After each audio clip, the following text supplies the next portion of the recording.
Hello everyone. तो आज हम लोग करने वाले हैं भाई 10 ऐसे मोस्ट इंपॉर्टेंट क्वेश्चंस जो आप लोगों के बहुत ज्यादा चांसेस है सीबीएसई 2026 बोर्ड एग्जाम्स में देखने की।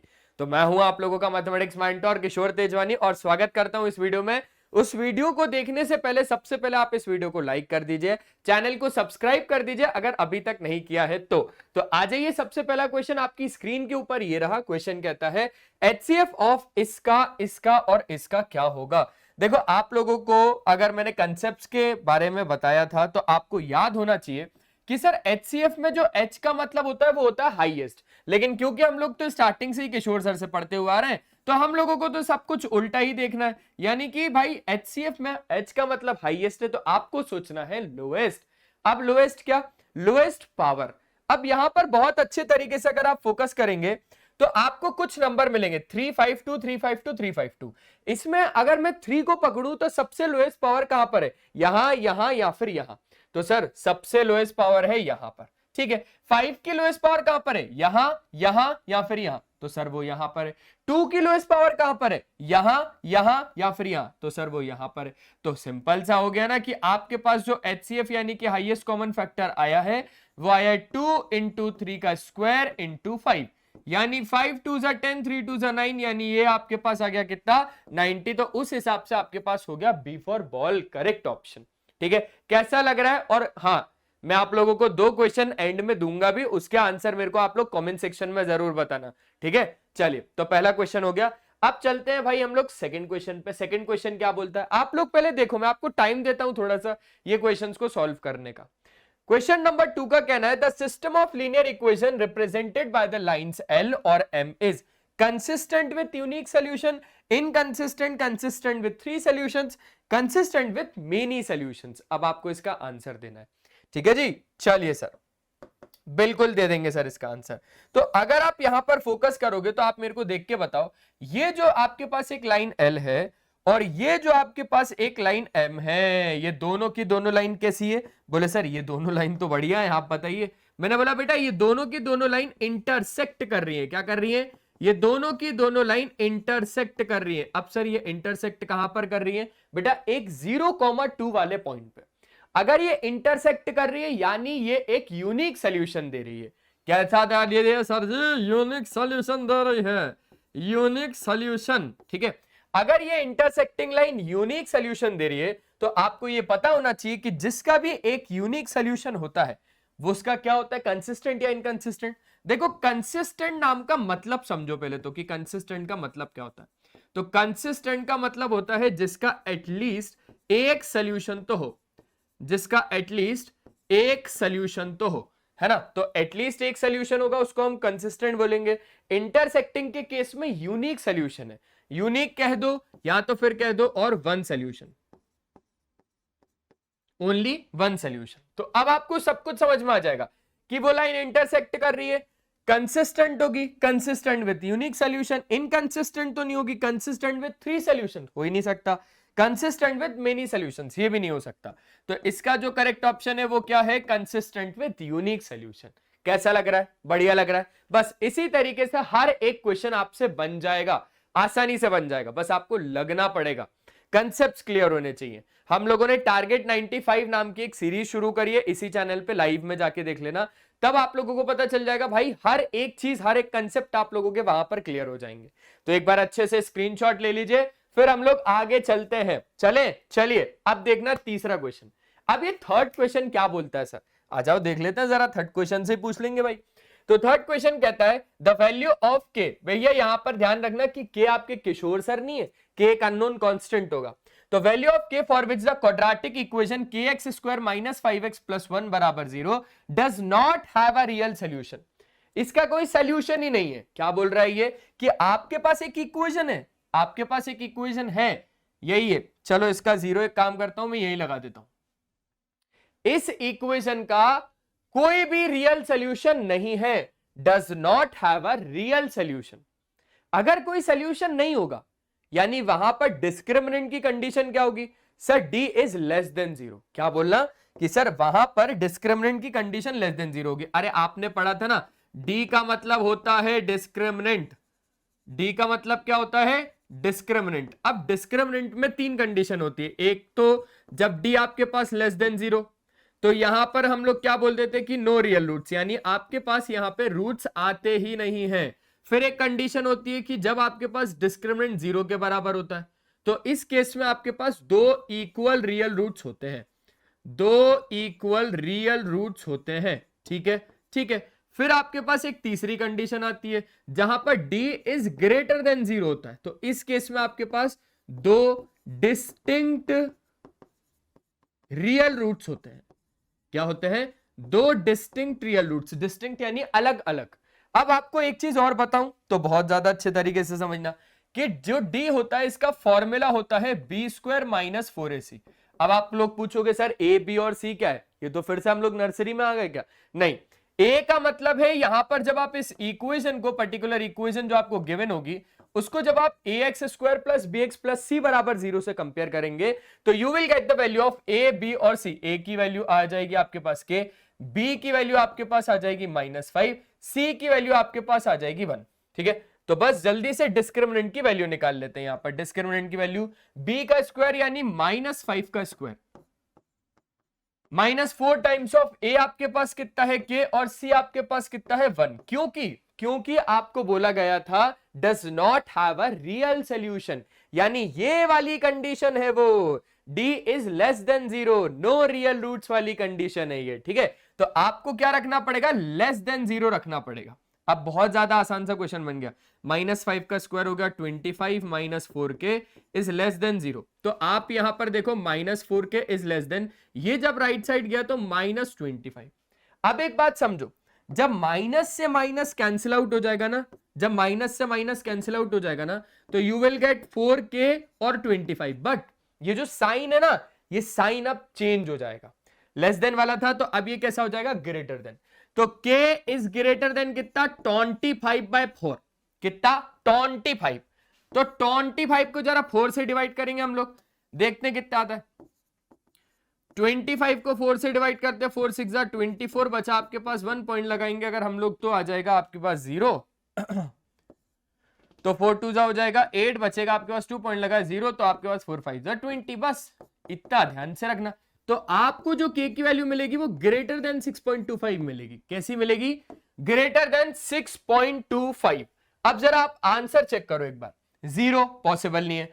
25/4, 25/4 भी पॉसिबल नहीं है क्योंकि ये तो इससे बड़ी है, और ये कहीं ना कहीं आपको वैल्यू देगा छोटी। देखो छोटी नहीं देगा, ये इक्वल वैल्यू देगा, 6.25 देगा, बट हमें 6.25 से बड़ा है। जो k है वो 6.25 से बड़ा है, 6.25 तो नहीं है ना, और ये तो बहुत छोटा है। तो 6.25 से कितना बड़ा? सर जी 7। तो ऑप्शन कौन सा करेक्ट हो जाएगा? डी फॉर डॉग करेक्ट हो जाएगा। देख रहे हो कितने अच्छे क्वेश्चन है ये। लास्ट में बताऊंगा कि ये क्वेश्चंस मैंने लिए कहां से। जल्दी पहले इतने का आप लोग क्या कर लो, स्क्रीनशॉट ले लो, फिर हम लोग चलते हैं भैया हमारे नेक्स्ट क्वेश्चन की ओर। नेक्स्ट क्वेश्चन आ गया। अब जरा आप लोग थोड़ा सा ट्राई करोगे? सर क्यों नहीं करेंगे, ट्राई बिल्कुल करेंगे। चलो देख लो जरा एक बार। The distance between the point a, b minus a, minus b is क्या? कितना ज्यादा आसान क्वेश्चन है। क्या करना है? बोलो सर डिस्टेंस फॉर्मूला लगा देंगे सीधा सीधा। ओहो पतलू मेरे भाई मेरे यार, सीधा सीधा डिस्टेंस फॉर्मूला लगा देंगे, क्वेश्चन सॉल्व हो जाएगा। तो a आपके पास कितना है? a, b, और b आपके पास कितना है? -a, -b। तो अगर आप अच्छे तरीके से ध्यान देंगे तो ए बी की वैल्यू कैसे आ जाएगी यार? Under root of x2 minus x1 का होल स्क्वायर, -a का होल स्क्वायर प्लस -b का होल स्क्वायर। ठीक है जी, ओके सर, ओके। चलिए आगे बढ़ाते हैं। -a -2a का होल स्क्वायर कितना हो जाएगा? 4a स्क्वायर, -2a का स्क्वायर कितना हो जाएगा? 4a square, 4b square. ठीक है, तो ए बी आपके पास कितना हो जाएगा? अंडर रूट में 4 और आ जाएगा आपके पास a square plus b square. Under root से अगर आप 4 को बाहर निकालोगे तो you will get 2 under root of a square plus b square. खेल ही खत्म कर दिया सर।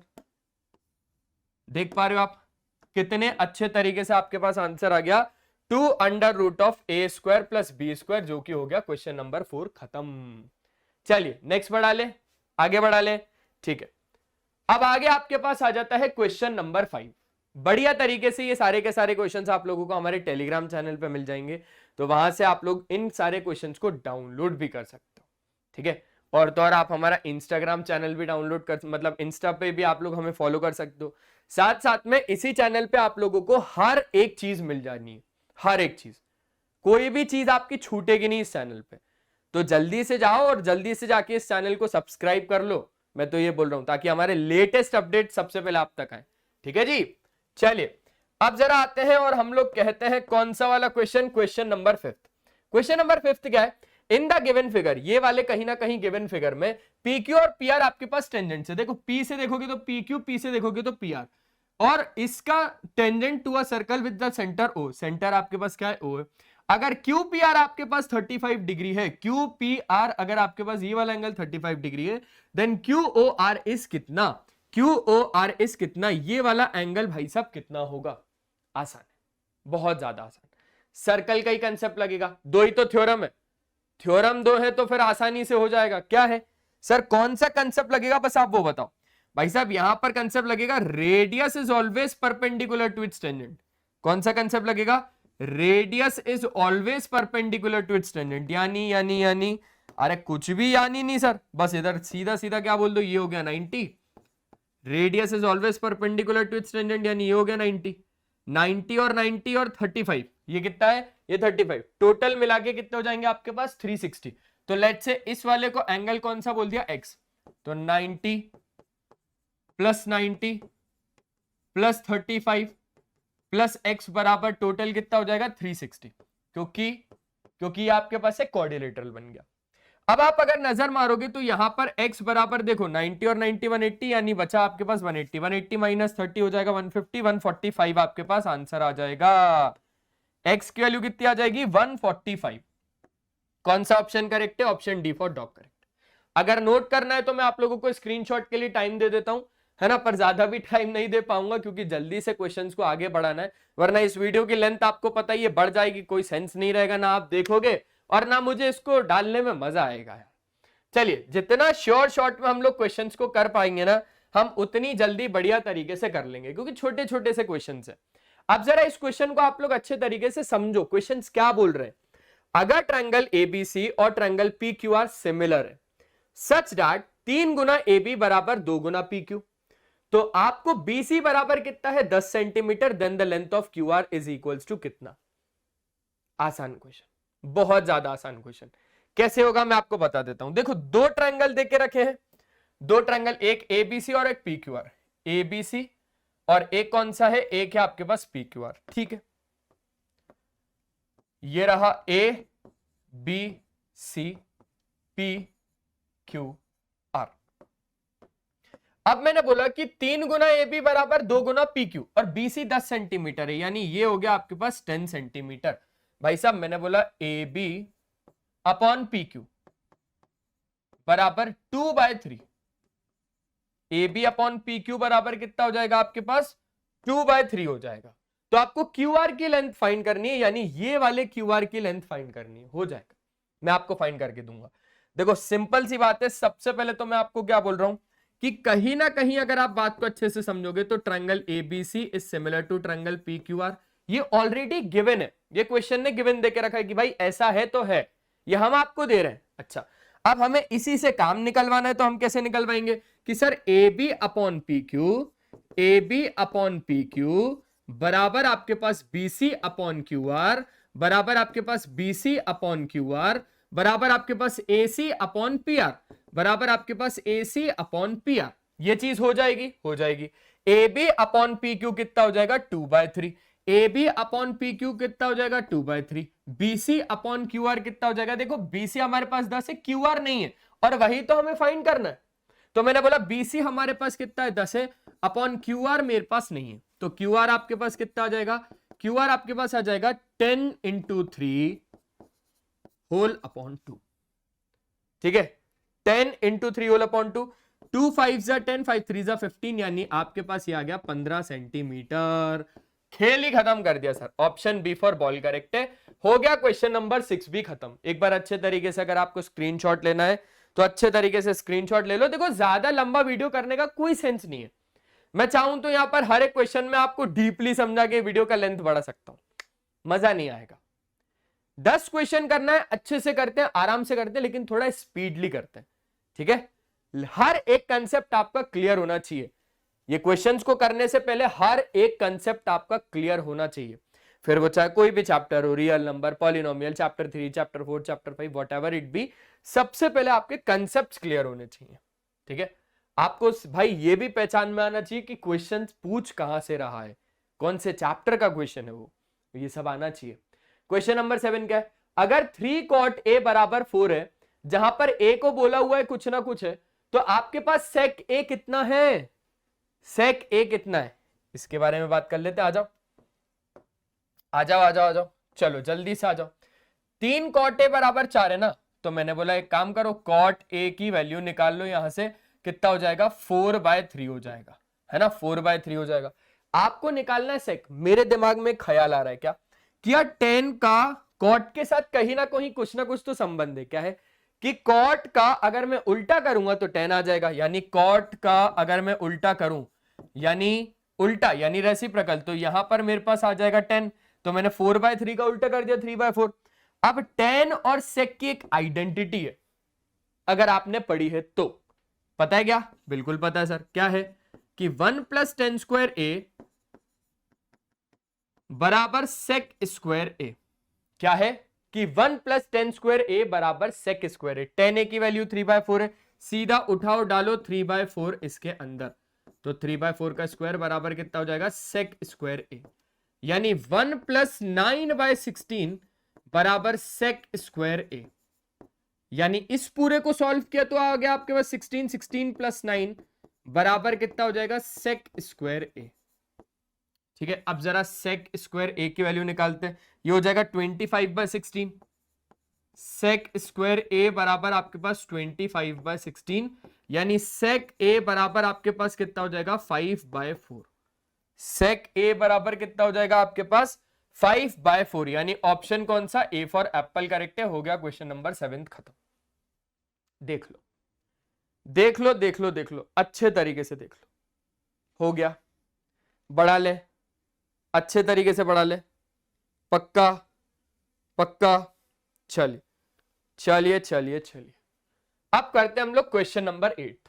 ये क्वेश्चन नंबर 8 क्या है, बहुत ज्यादा प्यार से समझना। इन द गिवन फिगर, यानी इस कहीं ना कहीं फिगर में, triangle BAC is similar to कौन सा वाला? BAC वाले ट्रायंगल की बात चल रही है। कौन सा है भाई BAC? BAC से मिलके आते पहले, तो B से A से C, यानी इस वाले ट्रायंगल की कहीं ना कहीं बात चल रही है। इस वाले ट्रायंगल की कहीं ना कहीं बात चल रही है। अब ये जो ट्रायंगल है किस ट्रायंगल के सिमिलर है? तो सिंपल सी बात है, ये यही वाले ट्रायंगल के सिमिलर होगा ना, यही वाले जो बच गया है। ये भी तो एक ट्रायंगल ही फॉर्म कर रहा है, तो इस वाले ट्रायंगल के सिमिलर होगा। लेकिन इसको लिखने का अंदाज, लिखने का तरीका क्या होगा? क्योंकि पहले आ रहा है B, फिर आ रहा है A, फिर आ रहा है C। तो इधर से देखोगे तो B यानी कुछ भी नहीं वाला एंगल, फिर आ रहा है आपके पास A यानी कि कॉमन एंगल, फिर आ रहा है आपके पास C यानी कि 90 वाला एंगल। तो पहले आ रहा है कुछ भी नहीं वाला एंगल, फिर आ रहा है कॉमन एंगल, फिर आ रहा है 90 वाला एंगल। तो ऐसे इस वाले ट्रायंगल में फोकस करना पड़ेगा। इस वाले ट्रायंगल में कुछ भी नहीं वाला एंगल, ट्रायंगल E, कुछ भी नहीं वाला, फिर आ रहा है कॉमन, फिर आ रहा है 90। तो ट्रायंगल EAD के ये सिमिलर होने वाला है। ट्रायंगल EAD के ये सिमिलर होने वाला है भाई। और अगर अलग अलग करके देखना है तो दोनों ट्रायंगल को अलग अलग ड्रॉ करना, आप समझ जाओगे वहां से भी कि इसको कैसे करना है। ठीक है ठीक है ठीक है ठीक है, चलो हो गया क्वेश्चन नंबर 8 खत्म। बढ़िया, अब करते हैं हम लोग क्वेश्चन नंबर 9। अब जरा क्वेश्चन नंबर 9 को अच्छे तरीके से समझो, अच्छे तरीके से, कि क्वेश्चन कहता क्या है कि अगर हाईएस्ट कॉमन फैक्टर इन दोनों का 21 है, तो लोएस्ट कॉमन मल्टीपल इन दोनों का कितना होगा? आसान क्वेश्चन है। कैसे होगा? HCF into LCM is equals to product of two number. HCF into LCM is equals to product of two number. HCF कितना है? 21। LCM कितना है? नहीं पता। प्रोडक्ट ऑफ टू नंबर में 420 और 189, 420 और 189, तो एलसीएम आपके पास कितना आ जाएगा 420 इंटू 189 होल अपॉन कितना आ जाएगा 21। क्लियर है। 9 से देखोगे तो ये 9 से सीधा सीधा उड़ जाएगा, 9 1 जा 9, 9 2 जा 18। अब यहां पे और देखो अच्छे से, तो 9 2 जा 80, 9 4 जा 36, 37, तो 3780 आपके पास एलसीएम आ गया। कौन सा? Option C for cat correct है। हो गया क्वेश्चन नंबर 9 खत्म। लो, ऐसे करना है सारे क्वेश्चंस। कितने ज्यादा आसान है सारे क्वेश्चंस, आपके सामने कर रहा हूं ना। हर एक क्वेश्चन बहुत ज्यादा आसान है, हर एक क्वेश्चन, बस करना आना चाहिए। एक बार स्क्रीनशॉट ले लो, फिर आखिरी क्वेश्चन करते हैं जो कि मेन क्वेश्चन होने वाला है हमारे लिए। अब ये मेन क्वेश्चन है जो अरिथमेटिक प्रोग्रेशन है, और क्वेश्चन कहता क्या है वो समझो। Fourth term from the end of the AP. भाई हमें आगे से पीछे तो निकालना आता है, लेकिन क्या होगा जब आपको पीछे से आगे की तरफ बोल रही है। अब पीछे से आगे की तरफ यानी भाई साहब इधर से लेकर आपको इधर की तरफ बढ़ना है, और इधर से आपको निकालना है कौन सा? चौथा टर्म। ठीक है, पीछे से आगे की तरफ से निकालना है। तो आपको बहुत अच्छे तरीके से सिर्फ एक फॉर्मूला याद रखना है, if you have to find nth term from the end. अगर आपको nth term from the end find करना है तो उसके लिए आपके पास फॉर्मूला होता है L minus n minus 1 into D. क्या होता है? L minus n minus 1 into D, जिसमें कि L क्या होता है? L होता है आपके पास लास्ट टर्म, n होता है आपके पास नंबर ऑफ टर्म, यानी कि nth टर्म, है ना। टर्म नंबर भी बोल सकते हो आप इसको, क्या बोल सकते हो? टर्म का नंबर।